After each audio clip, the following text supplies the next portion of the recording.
Dans la méthode Cougnier, il existe plusieurs façons de stimuler le courant de sensations et d'énergie qui harmonise le corps et l'esprit, en utilisant aussi bien la tranquillité que le mouvement. Nous commençons par développer la tranquillité du corps, de la respiration et de l'esprit. Simplement s'asseoir et rester tranquille dans la détente nous donne une chance d'apprécier les sensations dont nous n'avons généralement pas conscience. À mesure que la respiration se calme et s'apaise, les images et les pensées discursives cessent de nous traverser l'esprit. Le corps retrouve sa vitalité. Nos énergies mentales et physiques sont rafraîchies et deviennent calmes comme un lac limpide dans la forêt.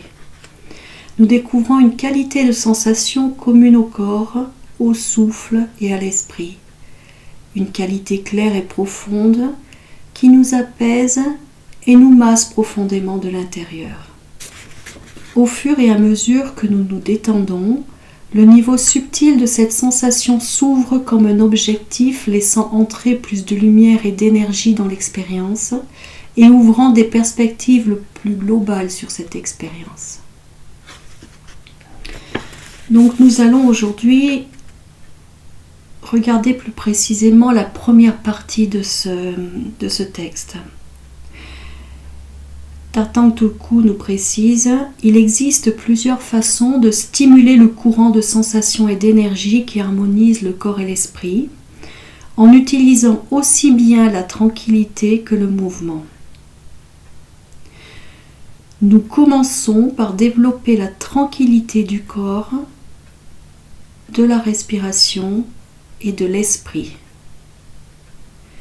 Simplement s'asseoir et rester tranquille dans la détente nous donne une chance d'apprécier les sensations dont nous n'avons généralement pas conscience.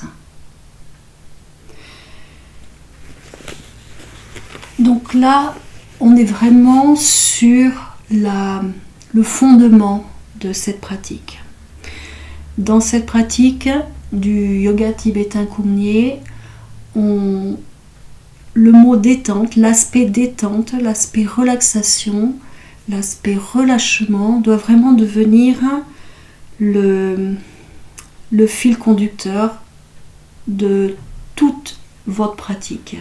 Dans chaque mouvement, dans l'assise, dans n'importe quelle situation de la séance, vous devez vraiment avoir en tête de toujours chercher à relâcher plus, à détendre plus, à vraiment amener une relaxation la plus profonde possible.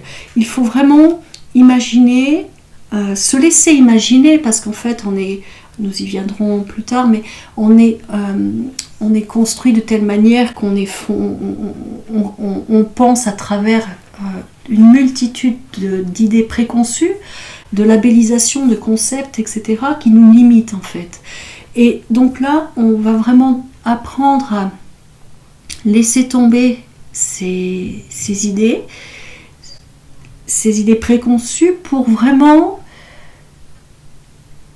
aller plus loin dans la démarche. Quand on parle de relaxation, on a tout de suite une idée de relâchement, de relaxation. Mais la relaxation dans le système tibétain est beaucoup plus profond que cette labellisation, ce concept qu'on peut en avoir tout de suite maintenant. Tartang Tulku explique qu'il y a 9 niveaux de relaxation et de nombreux pratiquants Cougnier passeront leur vie peut-être qu'au premier niveau de relaxation et pourtant ils auront l'impression d'être complètement relaxés, relâchés, détendus. Donc vraiment, on est là sur un point essentiel de la pratique. On va adopter l'attitude de l'enfant qui découvre, l'enfant qui naît, arrive dans la vie. Tout en face de lui est sujet à découverte. Tout l'intéresse et il est prêt à tout recevoir, à tout entendre, à tout expérimenter. Il n'a pas d'a priori, pas d'idée figée, préconçue, pas de définition même par rapport à lui-même, par rapport à ce qu'il est. Et là, c'est là que ça devient difficile, effectivement, parce qu'en fait, On a pu passer 10 ans, 20 ans, 30 ans, 40 ans, 50 ans, 60 ans, 70 ans, 80 ans, 90, peut-être 100, je ne sais pas quel âge vous avez. Mais on a pu passer toutes ces années à imaginer que voilà, on est comme ça, je suis comme ça, c'est comme ça que je suis. Je peux me détendre, je me détends. Là, je suis détendue. Non, je ne le suis pas. Je ne suis pas arrivée au bout de ma détente. Je peux aller plus loin. Et c'est cet aspect qu'on va essayer de développer donc dans la pratique aujourd'hui et dans les pratiques à venir et les semaines et les mois à venir. C'est vraiment cet aspect d'être l'enfant qui est prêt à lâcher prise avec ses idées préconçues pour rentrer dans un nouvel univers. Et ce nouvel univers, il est simplement à l'intérieur de nous. Donc c'est accepter aussi d'aller découvrir des choses à l'intérieur de nous dont on n'était pas conscient.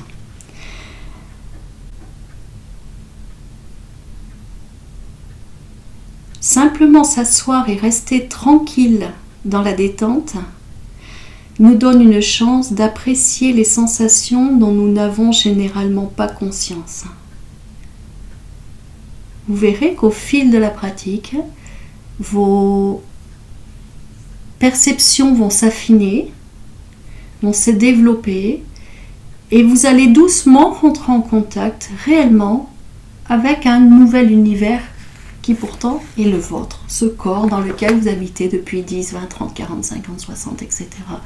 années. Donc aujourd'hui, on va essayer vraiment de mettre l'accent sur cet aspect.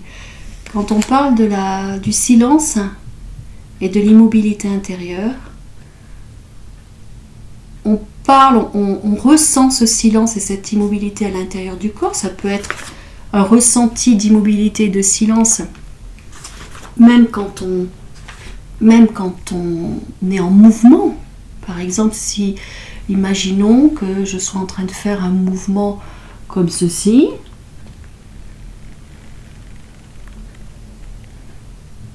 et je peux tout à fait, pendant ce mouvement, ressentir l'immobilité à l'intérieur de mon corps. D'accord ? C'est pas une immobilité physique. Bien sûr, plus le corps dans son assise sera immobile, il est évident que plus facilement on va pouvoir rentrer en contact avec cette immobilité intérieure. Et plus on va rentrer en contact avec cette immobilité intérieure, plus on va justement pouvoir rentrer en contact avec de nouvelles perceptions, de nouvelles sensations.